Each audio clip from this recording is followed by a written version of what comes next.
The Amerks win, the Leafs lose, and it is Mitch Marner sweepstakes time. We'll get into it coming up on the Locked On Sabres podcast.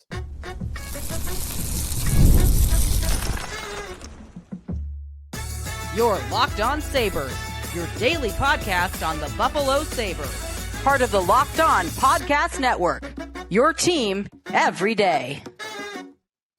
What's up, everybody, and welcome into this Monday edition of the Locked On Sabres podcast. Thanks for making us your first listen every day. You can check us out wherever you get your podcasts. You can watch the show on YouTube. Be sure to like and subscribe us there. And if you would like to become a part of our Locked On Sabres text club, you could do that by signing up over at joinsubtext.com/Locked On Sabres. This episode of Locked On Sabres is presented by Monarch Money. Take control of your finances with Monarch Money. Use code LOCKEDONNHL at monarchmoney.com for 50% off your first year. Sneaky Joe DiBiase, welcome you into a new week, and we've got a couple of new topics to get to. Not new in terms of the Rochester Americans, who we'll talk about a little bit as they win Game 2 on home ice to even the series at 1-1.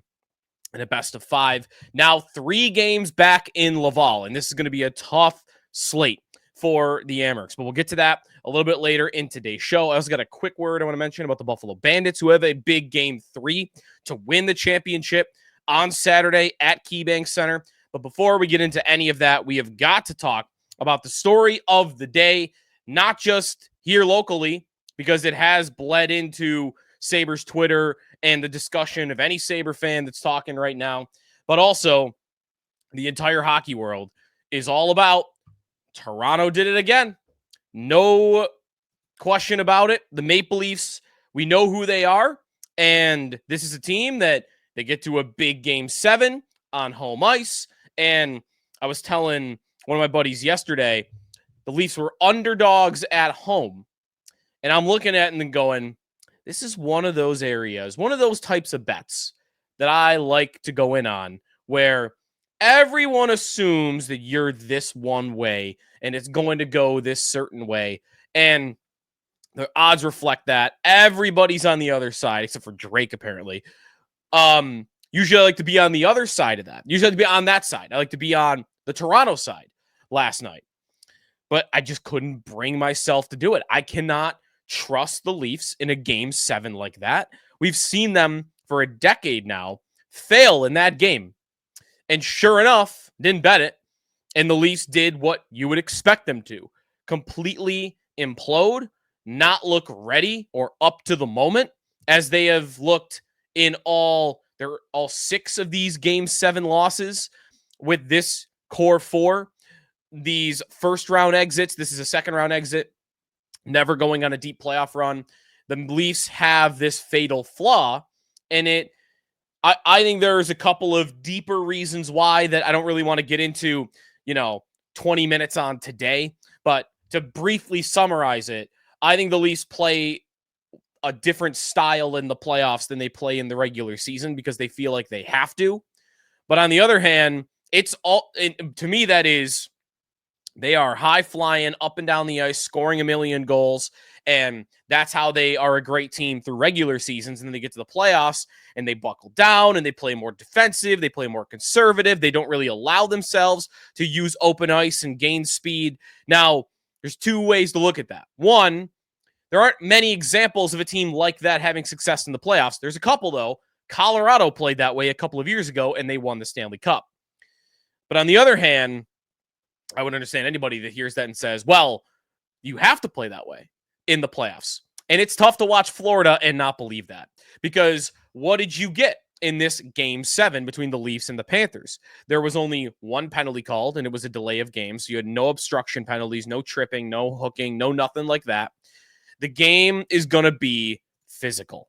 This is going to be a physical hockey game in that everything is going to be interference. Everything is going to be obstruction. Everyone's going to get in your way. You are going to...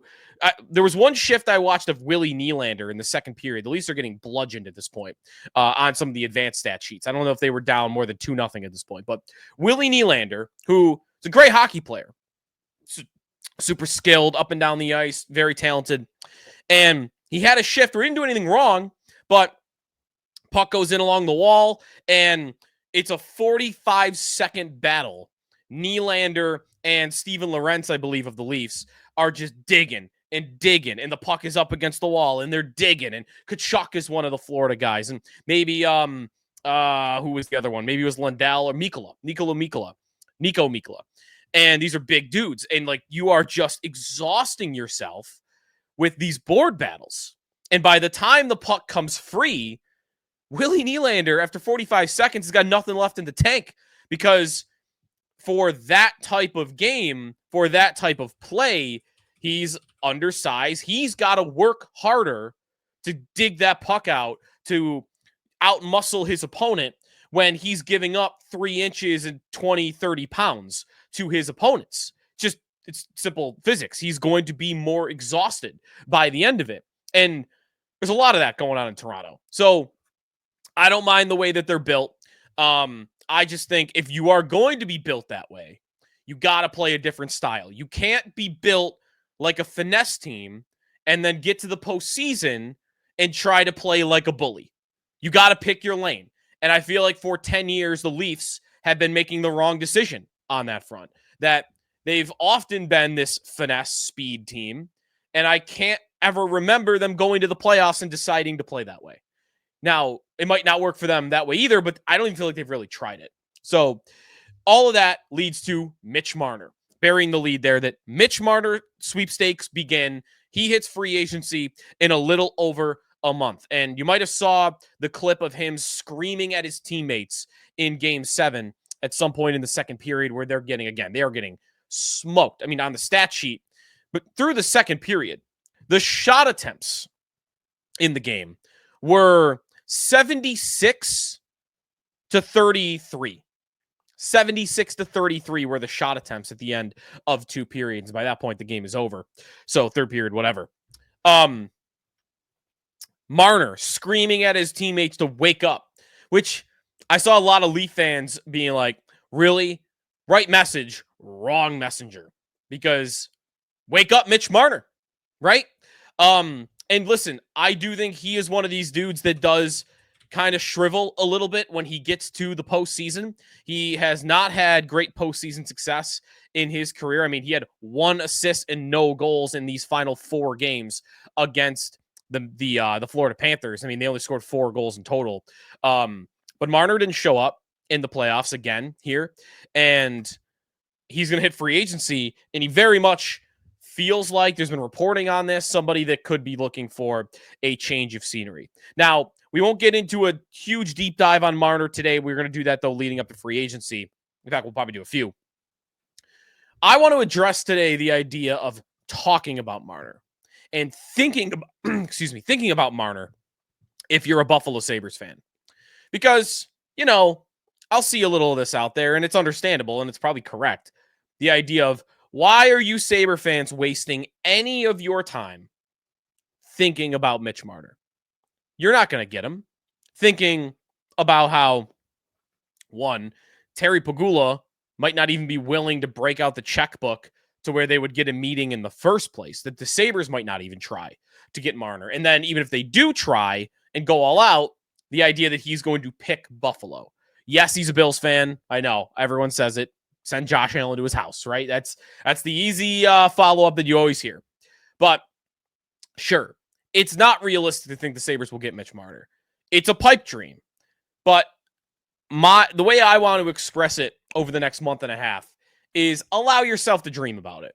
Because that's what being a sports fan is. And once every 50 times, you might get surprised, right? Mario Williams comes to the Buffalo Bills. The Sabres are still waiting for their Mario Williams. If you aren't as hardcore a Bills fan as you are a Sabre fan, 10 years ago, actually 13 years ago now, the Bills are an irrelevant franchise. They have an owner in his 90s. They've got these Buddy Nicks and these guys that aren't really that credible around the league running the organization. And Mario Williams, the number 1 free agent in the NFL that spring, hits the market. Where's his first stop? Buffalo. And everyone in the national media is like, well, he's just going there he's going to leave by today. And he's just going there to get the price up for everybody else. And everyone probably believed that. And that probably felt like a pipe dream at the time. But guess what? He signed with the Buffalo Bills, the number one free agent, despite the fact that that organization and the team at that point in time was a joke. And you might compare that to the Sabres right now. Not credible, kind of a joke, laughing stock around the league. You might get the same reaction. If Marner were talking to the Sabres, I bet most would have, well, he's just driving the price up. You know, it can happen. It's not likely, but it can happen. And have fun with it. Transactional sports talk, trades and signings. I mean, that's part of what's fun about being a fan. And yes, the Sabres have kind of robbed that away from you in the last 10 years. But I don't think that should stop anybody from dreaming about it. With the knowing, you got to know though, along with that it's a long shot. It's definitely a long shot. So Marner watch that commences now. We'll talk about him, and we'll talk about John Tavares as we progress too, because he's also a free agent. And he might not be a terrible idea for the Sabres either, but we'll get to that on a future episode. When we come back, the Rochester Americans win. And after seeing 2 games of this series, kind of worried for the Amerks. We'll get to that when we come back here in the Locked On Sabres podcast. Today's episode of Locked On Sabres is presented by Monarch Money. Have you ever gone into your bank account and wondered where all your money went? Because between dining out and online shopping, I mean, that's an easy one with all these algorithms now, putting right what you want in your face. It's easy to lose track, and that's where Monarch Money comes in, your personal CFO that gives you full visibility and control over your finances. Monarch Money isn't just a budgeting app, it's a complete financial command center. You can track all your accounts, investments, and spending in one place, so you stop just managing your money and you start building wealth. Instead of juggling multiple apps, you can use Monarch to check your finances, track spending, even plan long-term goals. And managing money with your partner is smoother than ever. You can track shared and personal accounts, set goals, stay on the same page without all the stress. So take control of your finances with Monarch Money. Use code LOCKEDONNHL at monarchmoney.com for 50% off your first year. That's monarchmoney.com, code LOCKEDONNHL for half off your first year. Back here on the Locked On Sabres podcast. So the Leafs see their season come to an end. What about over in Rochester? If you did not watch the game over the weekend, you missed a great hockey game between the Rocket and the Amerks on Friday night. A 5-3 win. The Amerks even up the series at 1 game apiece. You had some of the big gun Sabre prospects that were contributing. Isak Rozan with a deflection goal in the first period on a Ryan Johnson shot from the point. He also added the empty netter at the end. And if you're a Sabre fan, you're watching these for future Sabre purposes, then your moment of the night definitely would have been the Jiri Kulich one-timer from the right wing on the power play, 8 minutes to go, that wins the hockey game. A great shot over the shoulder. It wasn't quite barred down, but Kulich got so much on this shot that it almost looked like a slap shot, but he didn't have any wind-up on it. So they win this game. They come from down. I mean, they were down 3-2 in the second period. Lucas Rusak had a really nice goal where he's kind of driving to the net, and he kind of, while he's falling, backhands it in.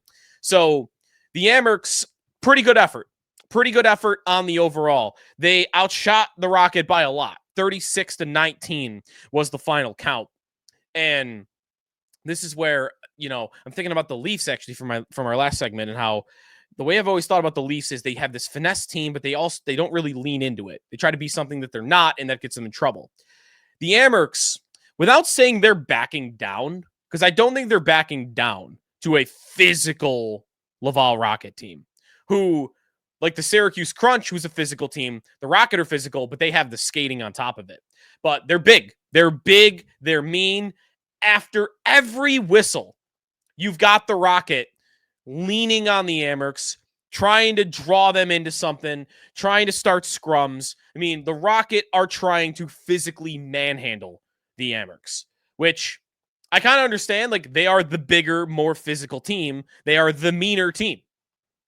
The Amerks, without saying they're backing down, I do think the Amerks' speed and skill has given the Rocket problems in some moments. They also are getting the good fortune of, hey, Laval, like, you want to play this bully style, then you're going to have to eat some penalties, even in the playoffs. And that's where the game-winning goal comes. Florian Zhekov I know I'm probably not getting that right. His brother plays for Montreal, though. Wi-Fi, this is his nickname. He is driving to the net and looks like he kind of pushes Devin Levi while in the process of driving to the net. Levi goes down, and it's rightfully so called a goaltender interference penalty. So you're halfway through the third period in a tie hockey game, and you got a dude on your team that's undisciplined enough that, he just bumps Levi just enough to draw a penalty. And when you play that style, you might have to eat that. And in this moment, it cost them a hockey game.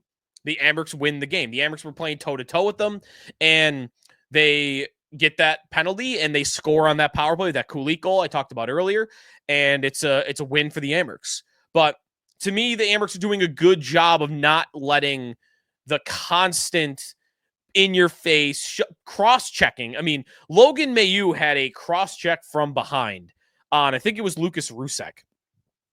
At one point, Mailloux had gone down in the corner. He was mad. He got up and he cross-checks Rusek right in the back. No penalty called. And Rusek runs around a little bit after the fact, but that's a team that easily could have been a penalty. Mailloux was very lucky that it didn't, and he probably just didn't get called because, listen, in the AHL, at least in this series, they're calling penalties. I mean, that Leafs and Panthers game 7, you had one penalty called in 3 periods of hockey, and it was a delay of game. In the Amerks Rocket series, you had 8 penalties, minor penalties called in the first period alone. Now, some of them were matching roughing penalties. A couple of them were. Then you had 3 minors in the second, 3 minors in the third. So 14 minor penalties were given out in this hockey game. You're getting some calls. And for the Amerks, score on the power play. Make them pay if they're going to call them. Score on that power play, and you might get the Rocket to back off a little bit with how mean and physical they're being after these whistles. And maybe you take them out of their game a little bit. So after watching these 2 games, I definitely think the Amerks have a chance. But, man, the Rocket are impressive. Because, again, they're big, but they're also pretty fast, too. They do kind of remind me of the Florida Panthers in some ways. Again, coming from somebody that's watched a couple of their games, not like their whole season. And for me, that would make the Amerks the underdog still going forward. As they would expect to be, if there were odds on this, I would expect that they would be an underdog. Tied 1-1 against probably a better hockey team, just a little bit. And now going to their building for 3 straight games where you've got to win 2 of them. The odds are stacked against the Amerks, but I do think they're capable of winning this series. They're getting big goals from key members of the team. The Kale Clegg slap shot from the point looks unstoppable right now. He's got 5 goals in the playoffs. I'm pretty sure all 5 of them are that type of goals. Just Clegg power play, bomb from the point, and it finds its way through. So I think the Amerks are capable for sure, but they're going to need to keep scoring, and they're going to hopefully need to keep getting some power plays called. When we come back, what about the Bandits? The Bandits are still going. Game 3. I've got a thought on the Bandits losing this weekend that I don't know if that makes me a bad fan or whatnot, but quick word on them when we come back here in Locked On Sabres. This episode of the Locked On Sabres podcast is presented by Wonderful Pistachios. If you're looking for a snack that's both delicious and nutritious, crack into a good source of protein with Wonderful Pistachios. Wonderful Pistachios, one of the highest protein nuts. Each 1 ounce serving has 6 grams of protein, giving you over 10% of your daily value. Plus, they're packed with fiber and better for you unsaturated fats that'll keep you feeling fuller longer. I like the no shells variety. It's the easiest. You just grab a handful and you go for it. But if you like that crack, that breaking of the shell, you get the shells variety as well, which are very good too. That whether you're running between meetings or whether you're going out to the golf course, Wonderful Pistachios are the snack that works just as hard as you do and are super simple and easy to take with you. Get snacking, get cracking with the snack that packs a protein punch. Visit wonderfulpistachios.com to learn more. Sneaky Joe DiBiase back here on the Locked On Sabres podcast. So, to the Buffalo Bandits quickly. The Bandits are going to be playing Game 3 at KeyBank Center Saturday night for the championship. You tell me if you think I'm wrong on this. I am not upset? Are most Bandits fans like this? I didn't check social media, see if this was out there. The Bandits, a 3-game series, and the Bandits are the higher seed, so they get games 1 and 3, best of 3. So they play game 1 in Buffalo, they win. Game 2 for the championship, the Bandits to win the championship, the Saskatchewan Rush at home trying to force a game 3. Now, again, maybe this doesn't make me a great fan or whatnot, but I'm not really that upset that the Bandits now get the chance to win the championship on their home floor. If it was the Sabres or if it was the Bills, I would tell you, who cares? Win it. Win it, win it, win it. And maybe I should treat the Bandits the same way. But they've won the last 2, and those moments that you get on the floor and giving fans a chance to go be there and experience the title winning live, to me, is such a big part of the value of being a Bandits fan. So I guess I'm not that upset. I was watching, though, and rooting for them to win. I will say that. I can't believe that green court or green floor that the Rush have, the bright green floor. And if you don't know, by the way, the Saskatchewan Rush have a buffalo for a logo. So to me, I think I saw, this is one thing I did see somebody tweet out that I agree with. Sorry, I forget who had proper credit on that. But the Bandits should get the rights to this logo if they win. It's a buffalo. Now, it kind of looks like a brewery in Buffalo, but that's the Saskatchewan Rush logo. I think the Bandits should get rights to it if they should win. So that's going to be Saturday night. And obviously, get on your Bandits gear. I'm going to be in Florida for it, so I'm going to miss it. That actually is one dilemma that I wanted to ask some of our listeners. What's the most you would spend on a conference championship game with 2 teams that you don't care about, just to see it, because if you're a Sabre fan, you haven't gotten to you maybe haven't been to an NHL playoff game in 15 years. Well, I'm going to be in Fort Lauderdale when game 3 happens next Saturday between the Panthers and the Hurricanes, 2 teams that I have no emotional tie to other than I hate the 06 Hurricanes. But going to see that atmosphere is appealing. But I won't say how much it is here. The prices to that game are probably more than I'm willing to pay. So I would like to know from, one, would you even be interested in going to a game like that as a Sabre fan if you were in the right place at the right time? And 2, how much would you be willing to spend on it? 2 questions. If you're a texter, reach out, or if you want on a YouTube or Twitter, you can do that as well. All right, that'll do it for us today here on the Locked On Sabres podcast. Marner Watch begins, and they'll be talking about that and plenty more on Locked On NHL. Be sure to check out Locked On NHL Game Night wherever you get your podcasts. And we will talk to you next time, continuing our exit interview series here on the Locked On Sabres podcast. Part of the Locked On Podcast Network, your team every day.